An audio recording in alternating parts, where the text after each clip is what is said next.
We're so riled up. It's an excellent thing to see. How many of you remember a website during the election called shitharperdid.com? Okay.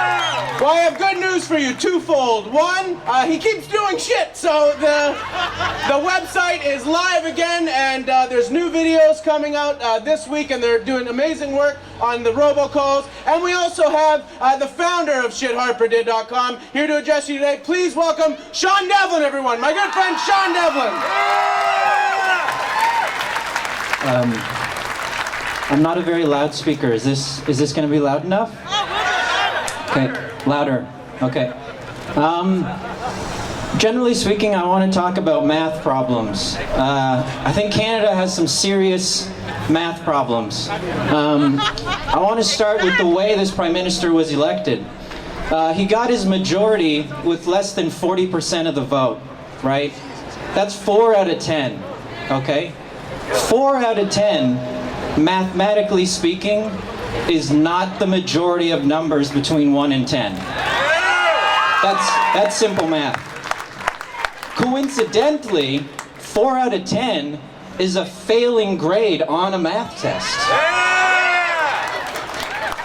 Furthermore, 4 out of 10 is a losing, and I'll repeat, losing, road trip for a hockey team. And finally, 4 out of 10 is literally not enough dentists to credibly recommend you a tube of toothpaste.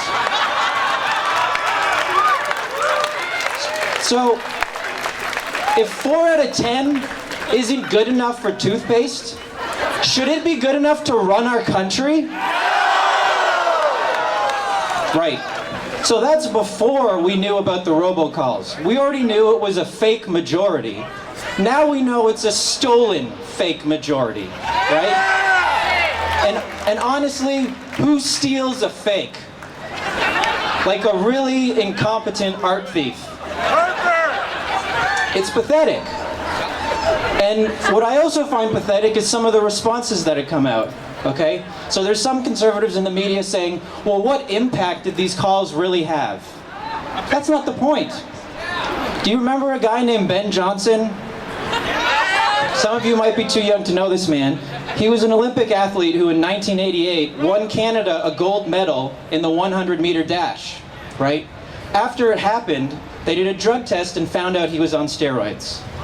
Now, when that came out, Ben Johnson didn't get to call a press conference and say, okay, I mean, guys, really, how much of the muscle mass in these legs is a result of the steroids that I took? I mean, do we really know what impact these steroids had on my physical ability? No, they took his gold medal away because he cheated.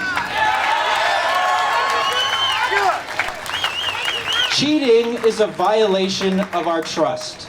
And right now, considering the scale of the problems that we face as a country and a planet, quite frankly, to me, trust is the rarest commodity we have. Now, how have the Conservatives responded to this?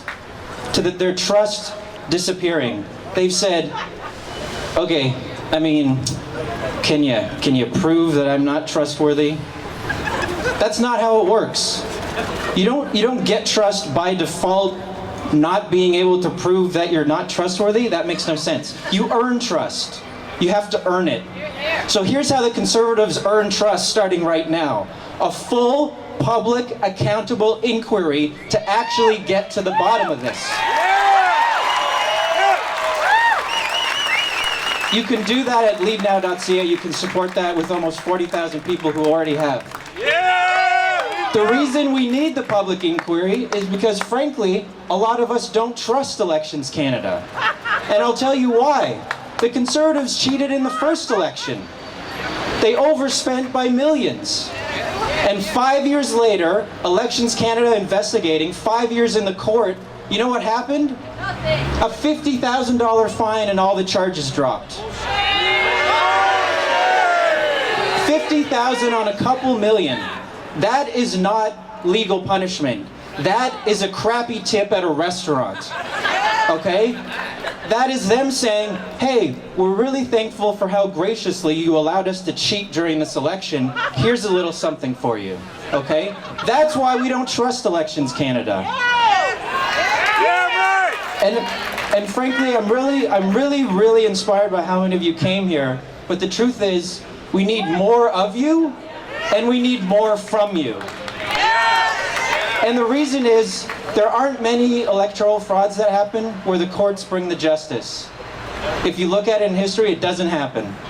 My mother is from the Philippines. In the last 30 years, 3 times we've had to overturn governments due to election fraud, okay? The first 2 times, we just celebrated the 26th anniversary of the peaceful Yellow Revolution in 1986.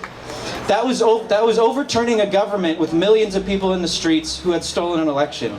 In 2000, you had to do it again. Millions of people in the streets to overturn election fraud. And after all that work, you know what they earned? In 2007, when the president committed fraud again, they had finally created the culture of accountability. That president was arrested and put in jail.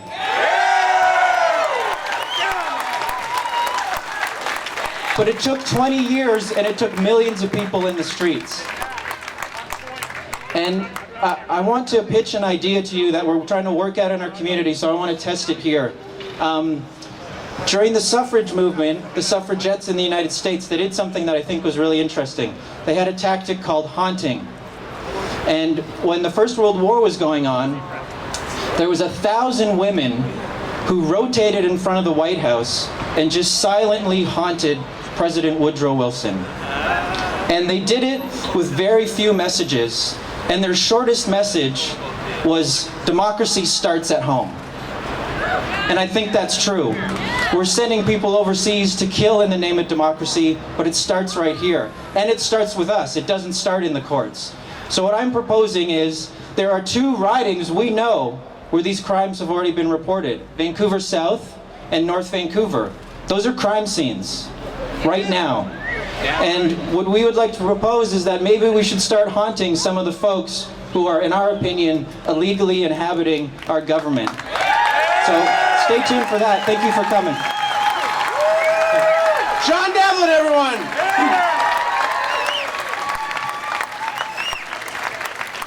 And just on the Ben Johnson analogy, Stephen Harper and the Conservatives get to spend a week with all the tapes and information before it gets to Elections Canada.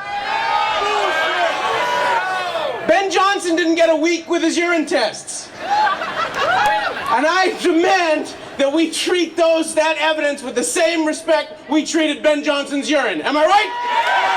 It goes right to the authorities.